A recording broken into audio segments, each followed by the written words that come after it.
Cozinhei para 12 pessoas. Já pode riscar isso da lista. Eu planejei tudo, preparei a comida, cozinhei, limpei, arrumei a mesa, escolhi o vinho e cuidei para que todo mundo tivesse o que comer. Fiz lasanha sem glúten para tia Carla. Salada vegana para a namorada do meu primo. Frango assado pro meu pai, que ainda finge que é o prato preferido, mas mal toca nele. Não reclamei, só fiz o que sempre faço. Sou a filha que tem jeito para organização, a mulher que resolve tudo. Fiquei na cozinha por 6 horas. E quando terminei, coloquei tudo na mesa com aquele orgulho quietinho. Não ficou perfeito, mas estava bom, feito com carinho e atenção. Aí minha mãe entrou. Olhou para a mesa e fez aquela cara feia, como se tivesse sentido um cheiro ruim. Era melhor ter pedido comida, ela falou bem alto, para todo mundo escutar. Pelo menos ia dar para comer. Meu pai só deu uma risadinha. Não falou nada, nem olhou para mim. Olhei ao redor. 12 pessoas comendo o que eu preparei. Sentados nas cadeiras que eu organizei, numa casa que eu limpei. E ninguém disse nada em minha defesa. Ninguém. Então eu fiz uma coisa que nunca tinha feito antes. Levantei. Tirei meu avental e coloquei com calma na cadeira. E falei, com a voz mais tranquila que consegui, na próxima vez, vocês podem pedir comida, porque eu cansei. Eles riram. Acharam que eu tava exagerando. Tia Carla até levantou o copo, como se fosse um brinde. Meu primo bufou. Até meu irmão falou, Lena, não exagera, é só a mamãe, mas eu não tava sendo sensível, eu só terminei. 1 hora depois, enquanto escolhiam a sobremesa e serviam mais vinho, fui pro quarto de hóspedes, peguei meu notebook. Cancelei o Airbnb pro Natal. Cancelei o resort de esqui pro Ano Novo. Cancelei o aluguel do verão. Apaguei todos os convites, todas as mensagens de grupo, todos os roteiros que fiz nos últimos 6 meses. Não falei nada, só sumi. Pela primeira vez em muito tempo, me senti livre. Isso não começou com esse jantar. Começou anos atrás, numa família que, sem falar nada, decidiu que eu era mais útil do que importante. Eu era a filha fácil. Não era a rebelde, nem a genial, nem a preferida. Era só a Lena. A que não dava trabalho, a que sempre ajudava antes mesmo de pedirem. Com 10 anos, eu já arrumava a mesa no Natal. Com 23, organizei a festa de aposentadoria do meu pai, mesmo trabalhando. Fiz os convites, confirmei presenças, escrevi o discurso. Ninguém me agradeceu. Quando meu irmão casou, falaram que eu era o pilar do casamento. Fiz o cronograma, falei com os fornecedores, resolvi briga entre a noiva e a sogra. E diziam, você é ótima nisso, Lena, o que faríamos sem você? Parecia elogio, mas não era. Foi como um aviso, eles não tinham nenhuma intenção de cuidar de si mesmos, ou de mim. Só percebi o peso que eu carregava quando fiz 34 anos. Não é uma idade marcante, nada que as pessoas comemorem muito, mas achei que alguém fosse lembrar. Um bolo, um jantarzinho, um cartão, talvez. Mas o que eu recebi foi uma mensagem no grupo da família, da minha mãe, perguntando se eu podia organizar o meu próprio brunch de aniversário. Já que você sabe quais restaurantes gosta, ela escreveu. Fiquei olhando para aquilo por um tempo e, como sempre, respondi que sim. Reservei o restaurante, confirmei quem ia, paguei o sinal. No dia, quando chegamos lá, minha mãe reclamou que a mimosa estava doce demais. Meu pai pediu para eu tirar fotos de todo mundo na mesa, mas nem lembrou de me entregar a câmera para eu aparecer em alguma. Foi nesse dia que comecei a me afastar. Não de uma vez, fui parando de fazer coisinhas pequenas. Parei de me oferecer para pegar roupa na lavanderia quando eles vinham me visitar. Passei a demorar para responder os grupos no WhatsApp. Tirei férias de verdade, daquelas que a gente não leva o notebook nem a culpa. Ninguém percebeu. As pessoas não notam quando uma cadeira sai um pouco do lugar, só sentem falta quando tentam sentar e caem. Naquele jantar, eu já sabia que estava esgotada. Já sabia que tinha deixado de ser o suporte invisível da família. O que eu não sabia era o alívio que seria, simplesmente parar de segurar tudo sozinha. O primeiro sinal foi a confusão. 2 dias depois do jantar, meu irmão mandou mensagem. Ei, o Airbnb deu problema? Aqui tá dizendo que foi cancelado. Não respondi na hora. 1 hora depois ele mandou de novo. A gente já te enviou o depósito. Ri com isso, porque ninguém me mandou nada. Eles mandavam pro PayPal da família que, aliás, eu criei. Eu cuidava, eu atualizava, porque ninguém queria se envolver com a parte chata. Então, devolvi o dinheiro. Até o último centavo, sem dizer uma palavra. No dia seguinte, minha mãe ligou, deixei tocar. Depois veio um e-mail. Assunto: precisamos conversar sobre os feriados. Sem oi. Só 5 parágrafos cheios de culpa disfarçada. Eu sei que o jantar não saiu como você queria, mas cancelar os planos de todo mundo assim, sem avisar, não foi justo. As pessoas confiam em você, Lena.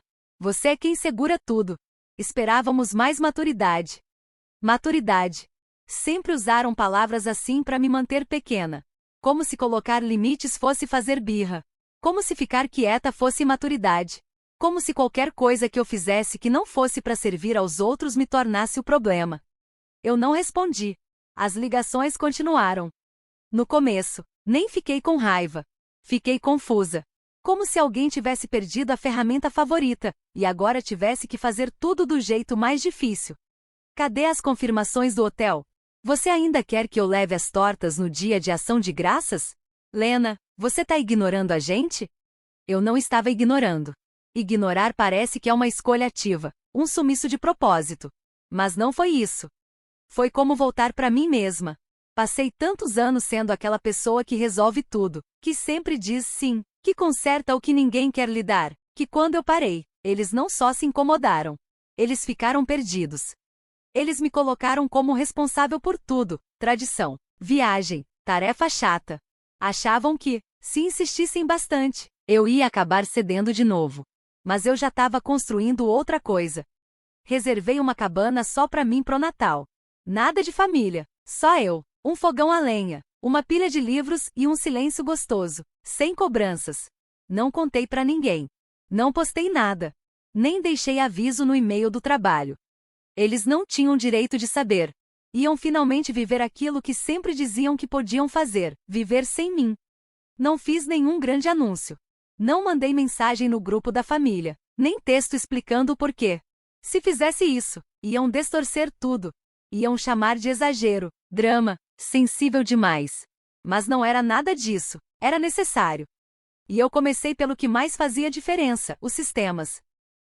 Deletei o Google Drive com todas as planilhas de aniversário, cardápios, listas de viagem e calendários que eu mantinha para eles. Acabei com as contas de pontos de viagem que estavam no meu nome e que eu usava para marcar passagem para gente que nunca me pagava em dia. Saí de todos os grupos, trocas de presente, lembretes automáticos. Cancelei tudo. Sem gritar, sem brigar. Só peguei de volta o tempo e a energia que eles estavam sugando de mim sem pedir. E sabe o que é? Liberdade vicia. Antes, eu organizava tudo para 12 pessoas. 12 expectativas. 12 chances de me magoar ou me sentir invisível na minha própria casa. Agora, eu estava organizando tudo para uma pessoa só, eu. Reservei minhas férias sozinha. 3 dias numa cabana no mato, com lareira e sem Wi-Fi. Comprei um pijama novo, café gostoso e um bolinho de chocolate só para mim. Sem ter que dividir. Sem ter que explicar. Custou bem menos do que fazer o jantar de ação de graças do ano passado, mas teve gosto de ouro. Faltando poucos dias pro Natal, meu primo Dani mandou mensagem no privado. Oi, só por curiosidade, vai ter a troca de presentes esse ano? Ninguém tinha dito nada. Fiquei olhando a mensagem dele um tempão. Dani não era maldoso. Só era mais um que se acostumou com a ideia de que a alegria dos outros era minha responsabilidade. Então respondi: não vai ter troca de presentes esse ano, vou ficar de fora, espero que aproveite as festas. Ele respondeu com um emoji de carinha triste. E mandou outra: ué, então, quem vai organizar? Foi aí que eu entendi. Ninguém nem cogitou se oferecer. Ninguém fez outro plano. Nem ligaram uns pros outros. Estavam todos só esperando que o gerador reserva entrasse em ação. Mas dessa vez, quem apertava o botão não era mais eu. Eu não estava mais com raiva. Eu só tinha encerrado o papel que me deram. E o mais bonito? Eles iam ter que aprender a viver sem a garota que fazia tudo. Porque eu já tinha começado a aprender a viver sem eles. Tudo começou com uma conversa em grupo da qual eu tinha até esquecido que ainda fazia parte. O nome era Lista Mestres de Férias, um grupo que eu mesma criei 3 anos atrás para ajudar todo mundo a se organizar. voos, comida, aluguel de carro, lista de convidados, tudo num só lugar. Virou o ponto de encontro da família para me perguntar como as coisas estavam indo. Esse ano, tava uma bagunça. Quem vai buscar a vovó no aeroporto? Alguém sabe fazer recheio sem glúten? A gente ainda vai construir a cabana ou agora vai ser na casa da avó? E a sobremesa, alguém vai levar? 30 mensagens em 2 horas. Ninguém me marcou, mas todas pareciam estar perguntando a mesma coisa. Cadê a Lena? Eu não respondi, nem abri o app de novo. Em vez disso, fiz uma sopa em silêncio, coloquei uma música que eu gosto, fiquei olhando a neve cair pela janela da minha cabana, e me permiti não sentir nada, pela primeira vez em muito tempo. Sem pressão, sem obrigações. Sem aquele rapidinho, você faz isso, né? Eles estavam finalmente vivendo aquilo que eu tentei avisar por anos. Quando você trata o esforço de alguém como garantido, esquece que aquilo é uma escolha. E eu escolhi parar.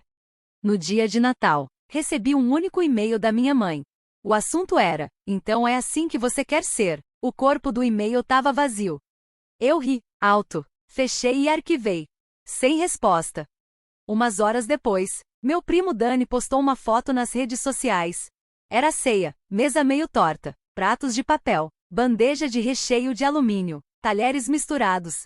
Nada de decoração, nada de velas, tudo meio no improviso. A legenda dizia: o Natal estilo Ação de Graças desse ano foi meio improvisado, mas ainda assim, sou grato. Os comentários diziam tudo. Ué, cadê a organização de sempre? A Lena não organizou esse ano? Parece que perderam o MVP de vocês, hein? Eu tirei print. Não para me gabar, mas para guardar. Por quê? Por muito tempo, eu achava que estava exagerando. Que talvez eu estivesse imaginando o quanto eu fazia. O quanto eles dependiam de mim sem nunca agradecer. Mas eu não estava imaginando. E eu não era invisível.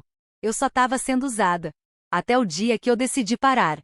E agora, eles estavam aprendendo. Não com briga. Não com vingança. Mas com o silêncio. Um silêncio tão forte, que fazia eco. E eu também estava aprendendo. O mundo não acaba quando você para de fazer tudo por pessoas que nunca perguntam se você tá bem. Ele só fica mais calmo. E aí começa a aparecer paz. Na virada do ano, o tom mudou. Parou o sarcasmo. Sumiram aquelas mensagens tipo só conferindo. O que veio depois foi puro desespero.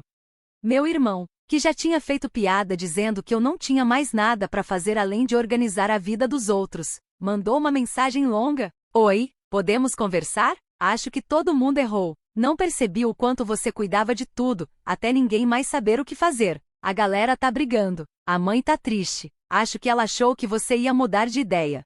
Li 2 vezes. Depois silenciei o grupo. Porque ele tava certo. Eles não perceberam. Não porque não fossem capazes, mas porque nunca precisaram ser. Eles me deixaram carregar o peso porque era mais fácil assim. Agora eles estavam tropeçando nas coisas que eu sempre resolvia quietinha, sem ninguém ver. Mais pro fim daquela semana, recebi um áudio da minha mãe. A voz dela estava tensa, aquele tipo de calma forçada que ela usava quando queria parecer tranquila, mas dava para sentir a raiva por trás. Ela disse assim: não sei que joguinho você acha que tá jogando, Lena, mas seu ponto já ficou claro. Já entendemos. A família precisa se unir. Deu até vontade de rir. Passei minha vida adulta tentando manter essa família de pé, remendando as rachaduras. Eles só não gostaram de ver como tudo ficava quando eu não estava ali para segurar as pontas. A única que tentou falar comigo de verdade foi minha prima Dani, Deus abençoe ela. Na semana depois dos feriados, ela mandou uma mensagem. Só queria dizer que sinto muito por não ter notado antes, por não ter ajudado mais. Acho que a gente se acostumou demais com você sempre segurando tudo, e não percebemos o peso que era. Fiquei olhando para aquela mensagem um tempão. Chorei. Por quê? Mesmo que ela não fosse a pessoa que mais me machucou, foi a primeira que realmente reconheceu. O esforço. O cansaço. O desgaste emocional. Não respondi na hora. Quis só viver aquele momento. Não para perdoar. Ainda não. Mas para respirar.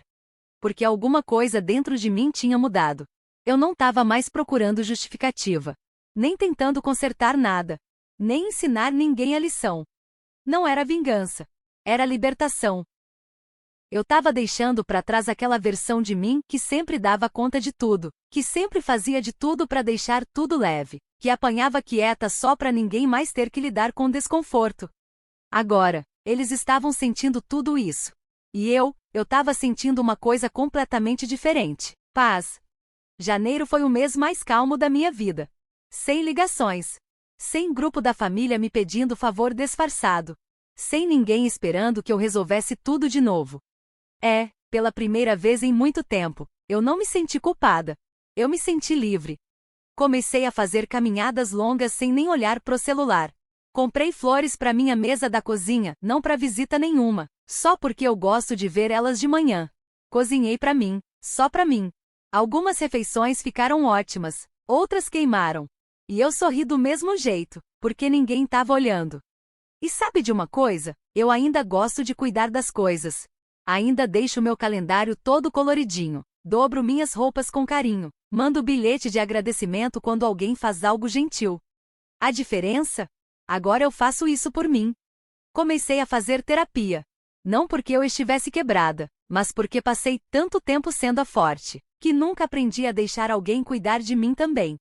Uma vez, meu terapeuta me perguntou: quando foi que você aprendeu que amor precisa ser conquistado? E eu não soube responder. Só me veio uma lembrança, no jardim de infância, amarrando meus sapatos mais rápido que todo mundo, com medo de levar bronca por atrasar a turma. Ou então passando dezenas de feriados tentando colocar amor em cada prato que preparava, torcendo para que alguém experimentasse e dissesse: a gente vê você. Mas isso nunca aconteceu. Hoje, eu percebo, eu não preciso mais disso. Não preciso mais deles para me sentir inteira. Em fevereiro, entrei num grupo de mulheres que faz trilhas. Umas 12 mulheres de idades diferentes. A gente se encontra uma vez por semana, caminha pela natureza e conversa, mas sem falar de trabalho, nem de marido, nem de família bagunçada. A gente fala de livro, de passarinho, da sensação boa de respirar um ar que não cobra nada da gente. Contei para elas um pouco da minha história, não como vítima, mas como alguém que escolheu sair com dignidade.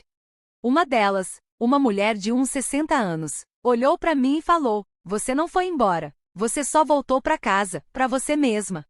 Essa frase ficou comigo. Anotei num papel e colei na porta da geladeira.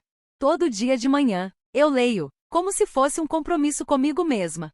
E todos os dias, eu lembro: eu não tô amarga, eu não tô com raiva, eu tô melhor. Às vezes ainda recebo mensagens de aniversário, de tudo bem por aí? Ou tentativas de reconectar com aquela culpa escondida.